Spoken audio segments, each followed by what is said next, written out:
Et cet invité aujourd'hui, c'est vous, Slimane Dazi. Bonjour. Bonjour. Bienvenue sur ce plateau. Vous êtes acteur éclectique que le grand public a découvert sur le tard, dans Le Prophète de Jacques Audiard notamment, mais on vous a vu jouer pour quantité d'autres réalisateurs, Hicham Ayouch, Jim Jarmusch, entre autres.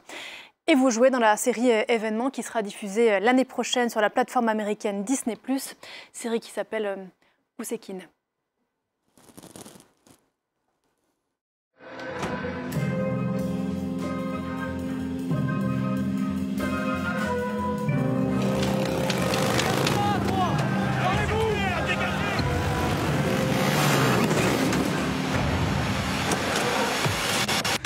Je suis là aujourd'hui pour vous demander au nom de mon frère Malik de rester calme. Justice pour Malik! Malik est mort! Malik est mort! Malik est mort! Malik est mort! Malik est mort! Malik est mort! Malik est mort!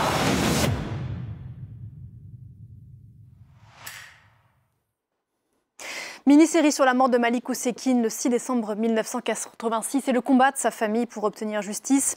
Malik Ousekine battu à mort par des policiers en marge des manifestations contre la loi Devaquet sur la réforme des universités. Vous vous incarnez dans la série son père de substitution. Son père à lui était décédé.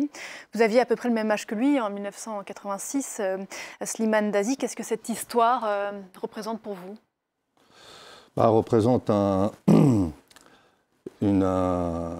un pan tragique de l'histoire de la, comment dirais-je, post-colonisation, donc l'après-indépendance de l'Algérie et puis de la première génération d'enfants d'immigrés dont je suis issu. Et alors vous parliez de, c'était lié ou c'était suite aux manifestations contre la loi Devaquet.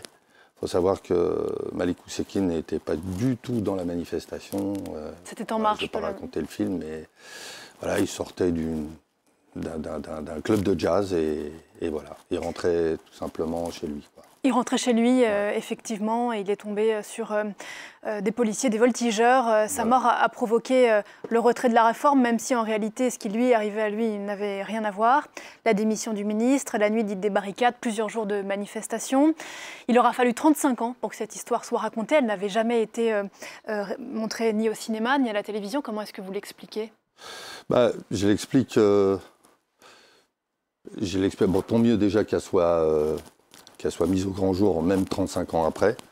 La petite déception que j'ai, c'est que ça soit quand même, enfin, une déception et en même temps, l'important c'est que ça soit fait, mais la déception c'est que ça soit fait quand même par une production étrangère et qu'en 35 ans, il n'y ait pas eu une production qui ait eu l'idée ou le courage de pouvoir parler de cette histoire, de la mettre au grand jour, quoi. Parce qu'il faut du courage pour raconter cette histoire encore aujourd'hui. Je pense qu'il faut du courage pour éviter d'être dans le déni, quoi. Et aujourd'hui, on est, par rapport à tout ce qu'on disait, par rapport à cette histoire de comment dirais-je, la post-colonisation et de la première génération d'enfants d'immigrés, on est quand même beaucoup dans le déni, que ce soit l'histoire de la marche, on en parle, mais on n'en parle pas exactement le pourquoi du comment cette marche a eu lieu, et puis ensuite tout ce qui s'est passé, parce qu'il y a eu l'affaire Malik Ousekine, mais il faut savoir qu'en même temps que l'affaire Malik Ousekine, il y avait aussi comment dirais-je, un jeune Français d'origine maghrébine qui avait été tué et qui était issu de Bobigny, je crois que c'était le même jour ou le lendemain.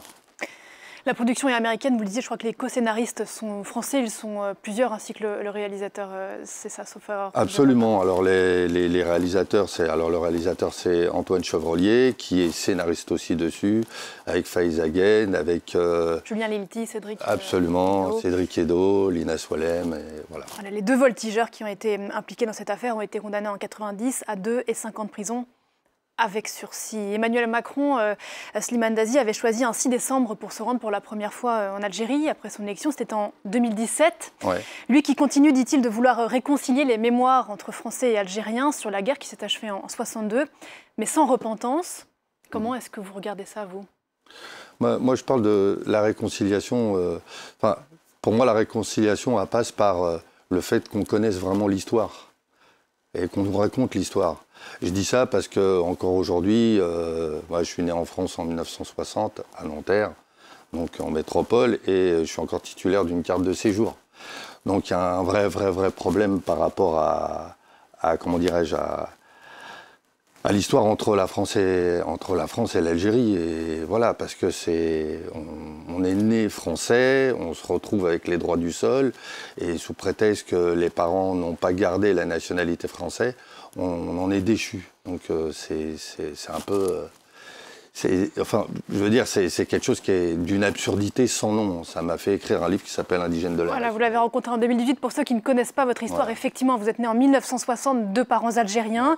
Vous êtes né en France. Deux parents français. Parents français, pardon. Musulmans, ouais. Vous avez passé toute votre vie en France. Ouais. Après mars 62, vos parents ont dû choisir. Ils ont choisi la nationalité algérienne. Vous avez perdu, vous, la vôtre. Ouais. Vous ne l'avez jamais retrouvée. Et ce que vous dites, c'est que ce qu'on vous demande depuis plus de 50 ans maintenant pour retrouver, en tout cas, cette nationalité, c'est un affront auquel vous vous refusez. Non, la demande, malheureusement, il faut passer par là parce que c'est administratif et donc, je m'y suis plié. Donc, j'ai fait cette demande de réintégration à la nationalité française avec tous les documents. Voilà, ça fait plus d'un an que j'ai j'ai reçu que sur le journal officiel, j'ai été réintégré à la nationalité française et j'ai toujours pas été convoqué pour récupérer mes papiers. Voilà. Est-ce que ça vous a fait, la conséquence de ça, c'est que vous avez pendant des années été dans une espèce de situation kafkaïenne, présenté comme un ambassadeur du cinéma français, avec l'impossibilité quasiment, ou en tout cas la grande difficulté pour voyager? Ouais, pour voyager, pour aller, pour travailler à l'étranger, pour aller récupérer, pour aller chercher des prix dont j'ai été gratifié, que ce soit aux États-Unis, que ce soit au Canada, que ce soit dans les pays anglo-saxons, hors espace Schengen. Et donc voilà, quoi, c'est un petit peu pesant, un petit peu lourd. Alors moi, c'est pas un poids d'avoir un passeport algérien, c'est juste que le poids, c'est que on voyage à deux vitesses, quoi. Au-delà de cette question qui est la vôtre, mais qui concerne, je crois, plusieurs milliers de personnes ici en France sur cette question de nationalité, vous parliez de réconcilier les mémoires, réconcilier en tout cas de part et d'autre de la Méditerranée, la France et l'Algérie. Comment on fait? La première des choses, c'est d'essayer... Vous y racontez l'histoire, donc il y a cette histoire d'identité. Voilà, déjà. Ça va au-delà de raconter les réalités. Le gouvernement a dit que les archives, notamment la guerre d'Algérie, allaient être ouvertes plus tôt que prévu. Ça peut faire partie du calcul? Oui, mais je pense que la guerre d'Algérie, c'est bien d'en parler, mais il faut aller bien en amont. Voilà, de quand on est arrivé, c'est sous l'époque napoléonienne, il y a d'abord l'invasion en Algérie, puis ensuite il y a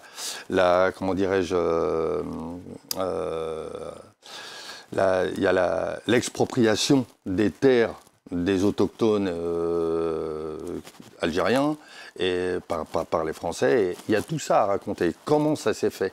Voilà, faut aussi l'expliquer ça, parce qu'il y a eu barbarie, quoi.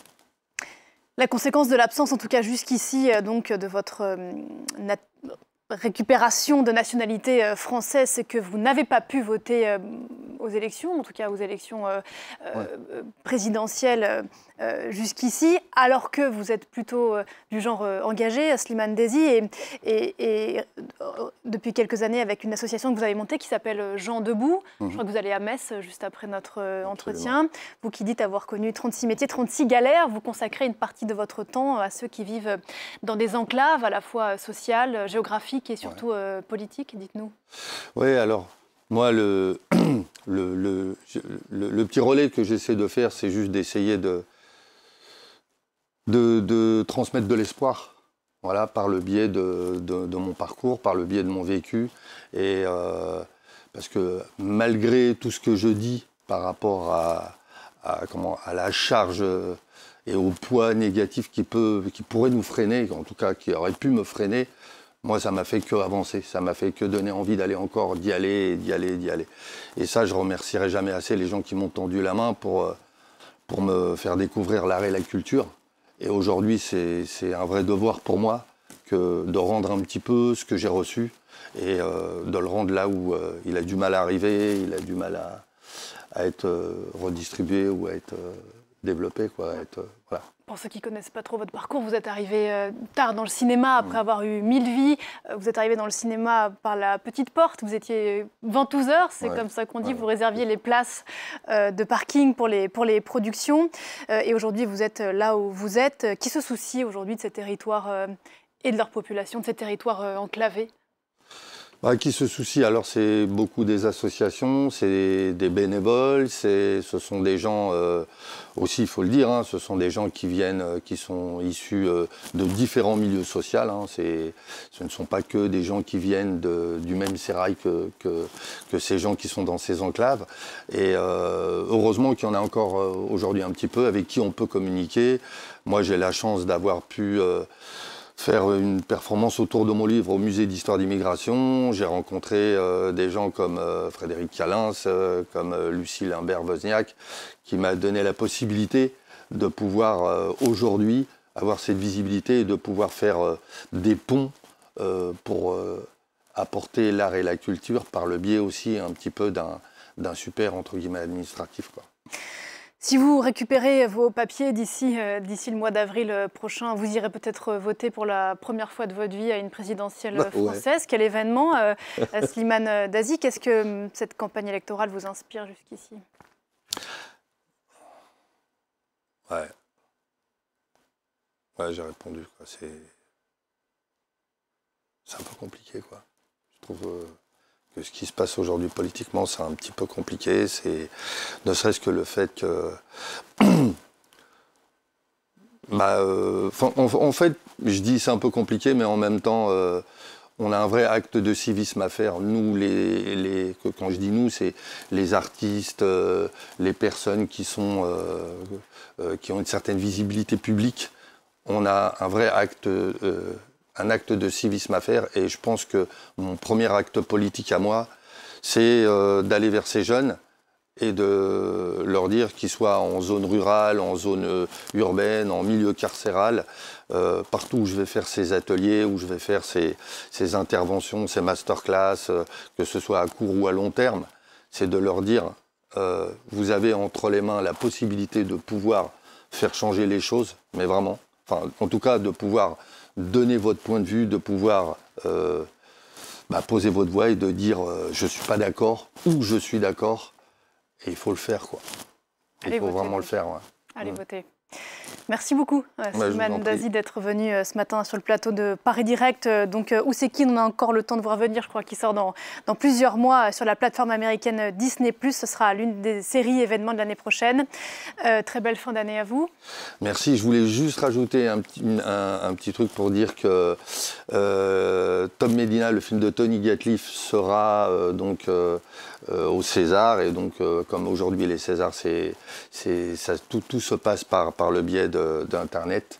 Voilà, il y a David Murja qui est le comédien principal que j'accompagne dans le film et qui sera prénominé pour les meilleurs espoirs, et je lui souhaite longue vie, quoi, voilà. Tony Gatliff qu'on avait reçu ici avec grand plaisir dans Paris Direct. Ouais, ça m'étonne pas. Voilà, le message est passé. Merci beaucoup. Merci beaucoup. À très bientôt. Bonne fin d'année.